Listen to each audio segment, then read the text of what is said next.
that I've been living in France for almost 15 years. When I say almost, it's like not even been 14 and a half yet, but you don't know that. When I meet new people, I always get asked the same few questions, and it goes a little something like this. The stages of amazement. Wow, you have such a great English accent. Did you get it at uni?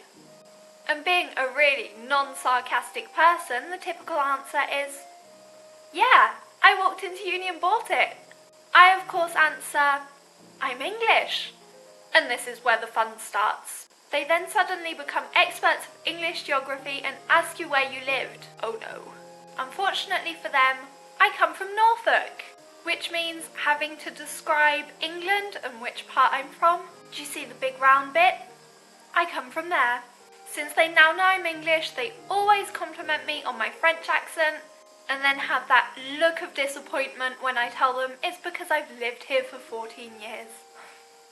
Not impressed. One of the most frequently asked questions I get is, do you dream in French?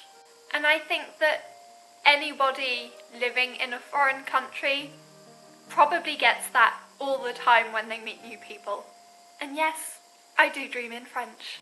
The obvious question to follow up with is, what language do you think in? The language that I think in depends on what I'm doing, where I am, and who I'm with. If I'm in a context where I'm surrounded by French people that I'm talking in French, I very often think in French.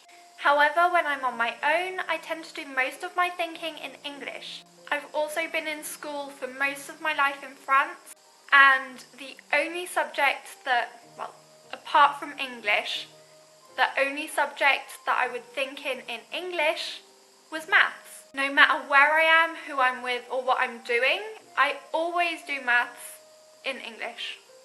I always do maths, I always think maths. I've also found that speaking a second language comes in so handy. I tend to speak in Fringlish with my sister. When I say Fringlish, either we'll add a French word when we're talking English, or vice versa, add an English word in French, and we also skip from one language to the other depending on who we're with.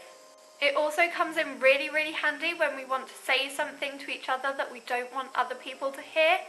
So if we're in England, we can speak in French, and if we're in France, we can speak in English. Following up with the unoriginal questions, I always ask foreign people what they think about the difference in culture between their country and the country that they're living in. Let me know in the comments what kind of questions you tend to ask people, and maybe we can find the most original question ever and just use that all the time. Then it won't be original. Thank you for watching, and I will see you next Sunday.